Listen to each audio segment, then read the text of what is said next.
धोखेबाज दावे ट्रंप के द्वारा कि दुनिया भर में वो शांति चाहते हैं, युद्ध को रुकवाना चाहते हैं, इस बीच इजराइल ने ईरान पर हमला बोल दिया है और इजराइल के साथ अमेरिका खड़ा है।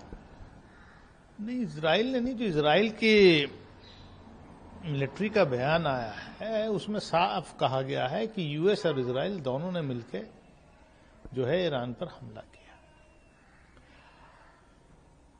जो शांति के दूत पूरी दुनिया में अपने आप को क्लेम कर रहे थे, उनका असली चेहरा बेनकाब हो गया। वो हमारे प्रधानमंत्री को बार बार कहते थे कि मैंने एक फोन पे डांट के इंडिया पाकिस्तान का युद्ध बंद कराया, तो ये तो खुद युद्ध कराने वाले हैं।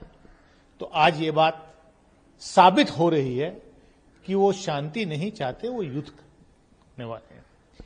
जहां तक ईरान का मामला है, हमारे हजारों साल पुराने रिश्ते हैं ईरान से, और जब जब हमारे ऊपर कभी कोई इस तरीके का डिप्लोमेटिक अंतर्राष्ट्रीय स्तर पर कोई ऐसा संकट आया, तो ईरान हमारे साथ हमेशा खड़ा रहा है। 1994 में जब ऑर्गेनाइजेशन ऑफ इस्लामिक कंट्रीज ने एक प्रस्ताव पास किया था, पाकिस्तान उसमें आगे आ गया था और वेस्टर्न पावर्स का उसमें पूरा हाथ था कश्मीर को लेकर के, तब ईरान ने ही उस प्रस्ताव को वापस कराया था। ये युद्ध थोपा गया हुआ युद्ध है, और इससे हमारे, क्योंकि पूरा मिडिल ईस्ट, पूरा वेस्ट एशिया में ये इसका असर होगा, और हमारे बहुत लोग वेस्ट एशिया में रहते हैं जिनकी रोजी रोटी वहां से चलती है। अंतर्राष्ट्रीय मार्केट में तेल भी महंगा होगा। ये युद्ध टाला जा सकता था। जो मध्यस्थता कर रहे थे, ओमान के विदेश मंत्री का मैं अभी बयान सुन रहा था, उन्होंने कहा कि ईरान अपना न्यूक्लियर प्रोग्राम हॉल्ट करने के लिए तैयार था। जो एनरिच्ड यूरेनियम है उसको भी वो खत्म करने के लिए तैयार था। कोई न्यूक्लियर बम नहीं बनाएगा, इसके लिए भी वो तैयार था।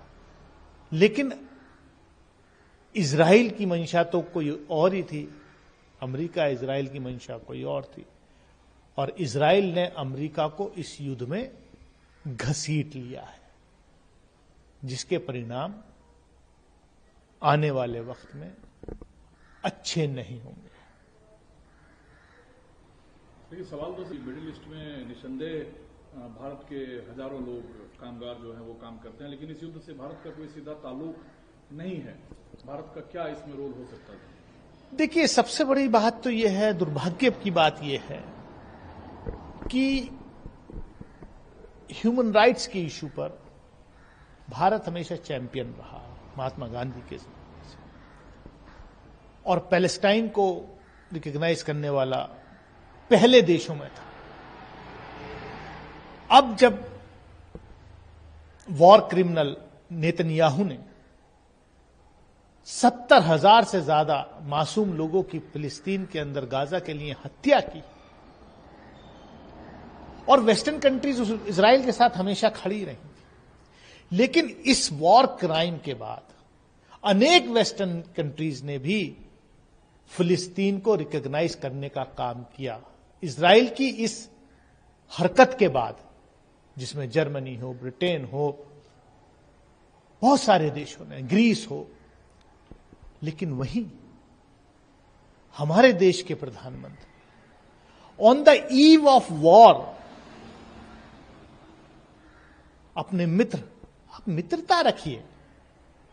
आपको किसी की जासूसी करानी है, पेगासस लेना है, आप करिए, मित्रता ठीक है, लेकिन देश के हित के साथ समझौता नहीं करना चाहिए।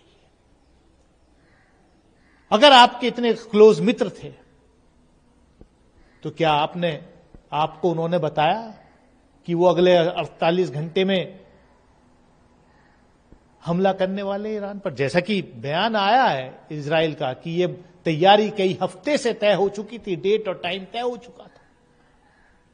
आप एक नकली अवार्ड लेने के लिए इजराइल की पार्लियामेंट में आप कहते हैं कि हम आपके साथ खड़े हैं। अरे आप ये कहना चाहते हैं कि इस दौर में जब दुनिया को इस बात की भनक थी कि इजराइल अटैक कर सकता है, तब भारत के प्रधानमंत्री को इजराइल नहीं जाना चाहिए था? बिल्कुल, उस वक्त देखिए यही डिप्लोमेटिक ये डिजास्टर है भारत की फॉरेन पॉलिसी का।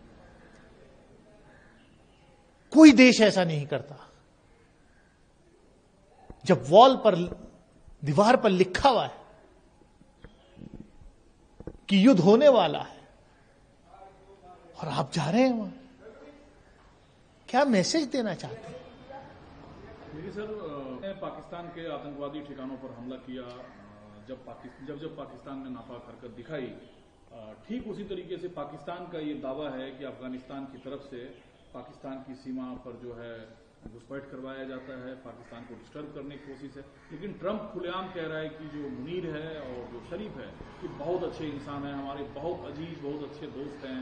तो अमेरिका तो एक तरीके से पाकिस्तान को बैकअप कर रहा है। अब पाकिस्तान क्या कर रहा है ट्रंप के कहने पर? क्योंकि अफगानिस्तान के रिजिम ने भी यह कहा था कि अगर ईरान पर हमला होगा तो हम ईरान के साथ खड़े होंगे, हमारे लड़ाके हमारे साथ। तो पाकिस्तान अमेरिका और इजराइल का पिट्ठू बन करके अफगानिस्तान में यह काम कर रहा है। वो भारतीय जो इंटरेस्ट हैं उस पर भी हमला कर रहा है, लेकिन सबसे ज्यादा जो हमारी समझ है वो अमेरिका और इजराइल के इंटरेस्ट में काम कर रहा है। लेकिन फिर से ये सवाल मैं दोहराऊं, ट्रंप बार बार यह दावा करते हैं दुनिया भर में कि शांति उनकी पहली प्राथमिकता है, युद्ध को रुकवाना उनकी पहली प्राथमिकता है, नोबेल को लेकर उनका इंटरेस्ट दिखा। वही अमेरिका चाहे पाकिस्तान की मदद करना हो, पाकिस्तान की तारीफ करनी हो या इजराइल के साथ खड़ा होना हो, ये दो विरोधाभासी बात है। देखिए, ट्रंप का शांति के प्रति तो वो सीरियस हो ही नहीं सकते। तो जग जाहिर है, असली चेहरा सामने है। अगर शांति चाहते तो जो मध्यस्थता कर रहे थे ओमान के विदेश मंत्री का बयान आप पढ़िए ना, उनका टीवी का इंटरव्यू आप देखिए ना, कि जो शांति का रास्ता था वो ईरान अपना रहा था। लेकिन उनको तो पूरे इस क्षेत्र को, पूरे वेस्ट एशिया को और पूरी दुनिया को युद्ध में घसीटना था और वो घसीट लिया। और इसके जो छींटे हैं, इसका जो असर है वो हमारी इकोनॉमी पर भी पड़ेगा। अरविंद केजरीवाल का मतलब कभी इंडियन नेशनल कांग्रेस होता है, लेकिन आजकल जो है ये एमएमसी बन गया है, मुस्लिम लीग माओवादी कांग्रेस। जो मुस्लिम लीग है वो भी भारत का बंटवारा चाहता था, कांग्रेस भी वही चाहती है। देखिए, मैंने तो पूरे पॉलिटिकल साइंस में मास्टर्स डिग्री करी ही नहीं है। मैं एक छोटा विद्यार्थी रहा हूं। जिन्होंने हिस्ट्री पढ़ी है वो जानते हैं कि बंटवारा किसने कराया। आज जिनको वीर बनाने की कोशिश हो रही है, मुस्लिम लीग के साथ मिलकर के उन्हीं लोगों ने बंटवारा कराया। आज इन्हीं के पुरखों की सोच ने और मुस्लिम लीग ने, जिन्ना की मुस्लिम लीग ने बंटवारा कराया।